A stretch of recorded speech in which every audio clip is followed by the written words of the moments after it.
Chapter 15 goes over how we name things scientifically. When we're talking about that, it's what we refer to as classification. This is how we are grouping different levels of individuals based on their similarities in the way they exist and function biologically. The earliest classification scheme grouped animals and plants into basic units that we call genera. The singular of that would be genus. In the Middle Ages, the classification system was known as the polynomial system, and this existed for a really long time until it was replaced. But it was basically the idea of creating a string of subjective names that were all in Latin to describe the different characteristics of a species. But it made things very confusing. So these polynomial names for each species would be extremely long, and they could differ based on which scientists came up with the name. They would be describing different characteristics, and it made it really hard to figure out the scientific name of any specific species. For example, the old name, the polynomial name for a bee would have been Apis pubescens thoraci subgrecio abdomini fusco pitibus posticis glabris utrinique margine salades. And you could imagine how that's not the most efficient way to talk about any species. So that's why we came up with the binomial method for naming things. We call this binomial nomenclature. And it was established in the 1750s by Carolus Linnaeus. This system is much simpler.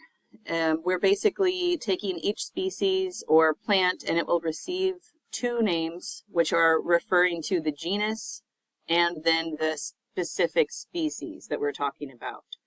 So the broader group and then the specific, the most specific grouping that we have scientifically, which is species.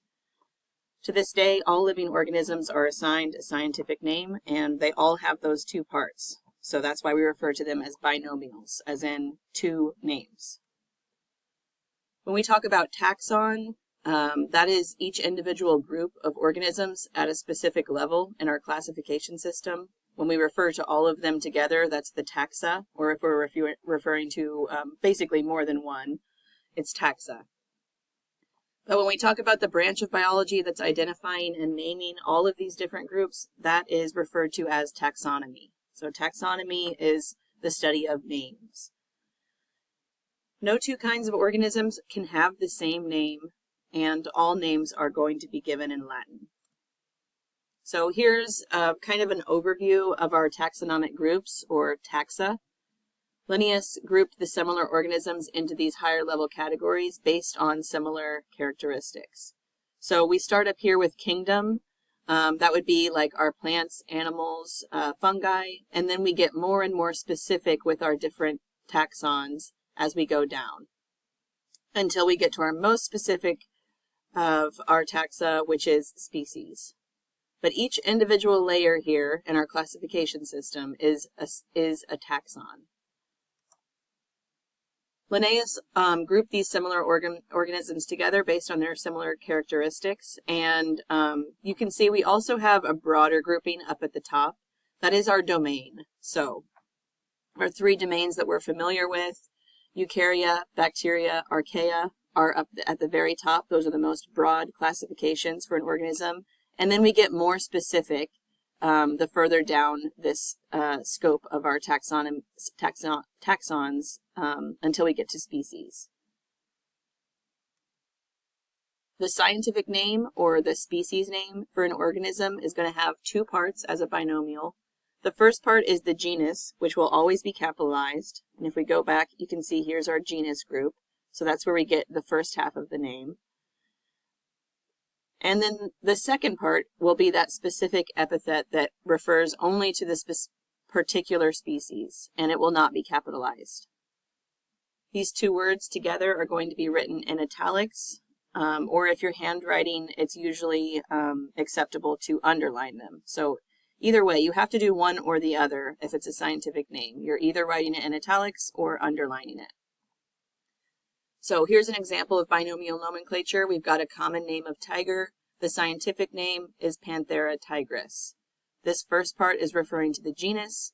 The second part is referring to the actual species. When we look at the taxonomic classification for humans, we can go through this list. So first, we'll have a domain, which is Eukarya. We go to the kingdom, which is Animalia. Our phylum is Chordata. We get more specific when we go to the class, which is Mammalia. When we get to the order, we are primates. The family within that order is Hominidae. Our genus is Homo, and our species is Sapiens. So that all leads to our binomial, which is our scientific name of Homo sapiens. Imagine that this is italicized. The hierarchical system is used to classify all living species. Here's an example of how we're going through that same classification system all the way down to the scientific name for a gray squirrel.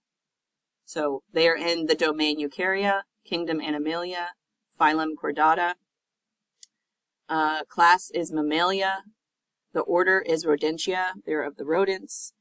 Their family is Siridae, and their genus is Cirrus. So their scientific name is Cirrus carolinensis. And when we look at our classification, this kind of helps break down what's happening in our different phylum and classes. So if we're looking at just the animal kingdom, you can see here are the various phylum within that. We've got arthropods, which is where most of our spiders and insects exist, along with crustaceans and myriapods.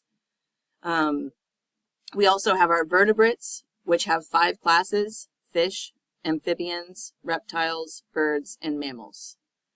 And then we've got our phylums of our annelids, mollusks, and nematodes. So that's kind of an overview of just what differences we have in our phylum and classes. The basic biological unit is the species. So that is the most basic way we can refer to a living organism. John Ray proposed one of the first definitions of a species, which is that all the individuals that belong to it can breed with one another and produce fertile offspring. So just like we talked about before, the horse and the donkey are able to produce offspring. They're able to produce a mule. However, that mule is going to be infertile and unable to carry on the genetic information for either the horse or the donkey that were its parents.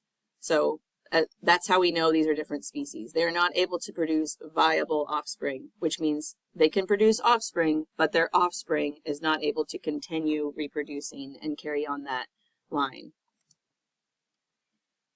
We mentioned this once before. The biological species concept defines species as groups that are reproductively isolated. The biological species concept definition works well for animals, but not as well for organisms, in which asexual reproduction is more common. The biological species concept is not always employed. It's not as useful when we're talking about plants and other organisms. Also, molecular data is causing a reevaluation of our traditional classification systems. We're looking at things from a different perspective while looking at them with our molecular information. Since the time of Linnaeus, about 1.5 million species have been named, but the actual number of species that exist is far greater. When we talk about phylogeny, it's the evolutionary history of an organism and its relationship to other species. So scientists use different approaches to construct these things called phylogenetic trees. And you could think of them like a family tree, but for all different species and branches of speciation throughout time.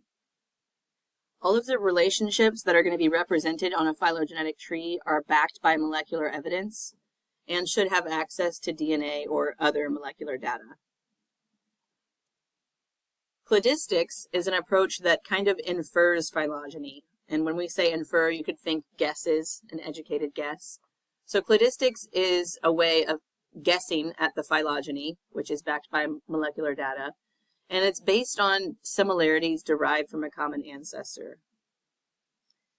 When we talk about derived characters, they are characters or characteristics that are present in a group of organisms that arose from a common ancestor that lacked that character. So basically, there was a common ancestor. We now have 2 different species later on, and they have that similar characteristic that wasn't present in the common ancestor.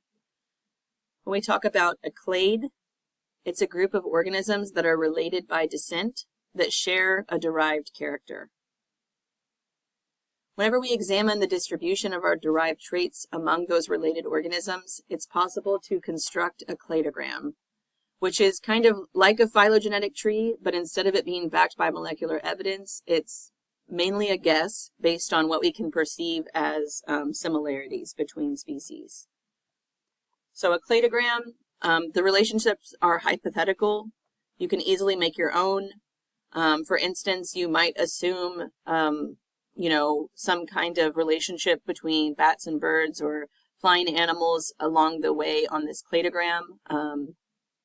But that is not as, it's not as going to be as specific as our phylogenetic tree, which our branches will only be representing actual molecular evidence of a genetic divide or a moment of speciation throughout time.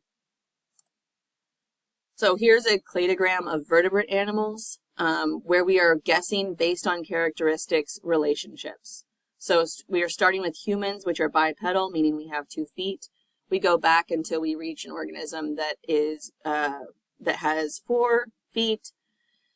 We go on to the characteristic of having no tail until we get to organisms that do have a tail. These organisms in time have hair. We go back to the ancestor that had no hair, and so on. That's how we're working through our cladogram, which is kind of guesswork about evolutionary relationships based on characteristics and when they arose. Our cladograms are sometimes unexpected groupings that are observed. For example, reptiles and birds are placed in the same clade because they share a common ancestor and have similar characteristics. The grouping is based on evolutionary relationships. Most biologists will use that 6-kingdom classification system that was first proposed by Carl Woese. So we know we've got 4 kingdoms that consist of our eukaryotes. That's Animalia, Plantae, Fungi, and Protista. And then we've got 2 kingdoms that consist of our prokaryotes, Archaea and Bacteria. Bacteria, as we know, are the most abundant organisms on Earth. There are many different types of bacteria, and the evolutionary links between them are not very well understood. Many species of bacteria do play critical roles throughout the biosphere. Although Archaea are also prokaryotic, like bacteria, the Archaea are more closely related to your eukaryotes. The Archaea branched off from a line of prokaryotic ancestors that eventually led to the evolution of eukaryotes. And Archaea, although they are a diverse group, share certain key characteristics. They have unique cell walls, unique lipids, and ribosomal RNA sequences. Some of the genes in the Archaea do have introns, which is something that we know bacteria do not have. Archaea are often found in extreme environments, but they're not restricted to them. It's just where they prefer to be. So when we're looking at our tree of life, we've got bacteria shown over here. You can see the branch that happened that shows we are more closely related to Archaea than we are to bacteria. That is shown by this branch here. Here are the many species of Archaea represented, and many different groupings of Eukarya are shown on this side as well. Eukaryotes appeared about 1.5 billion years ago, and there are 3 largely multicellular kingdoms. Those are the fungi, plants, and animals. The remaining eukaryotic kingdom of Protista is very diverse, and it's an array of mostly unicellular forms that basically don't fit into the other kingdoms and are also widely different from one another as well. Here's the breakdown of the characteristics of our 6 kingdoms. We were introduced to these characteristics in the very first chapter, and it's a good place to close our discussion in the 15th chapter of classification. So we've got our bacteria, Archaea, Protista, Plantae, Fungi, and Animalia. If you want to pause and really take more information from this slide, feel free. And that is our summary of Chapter 15.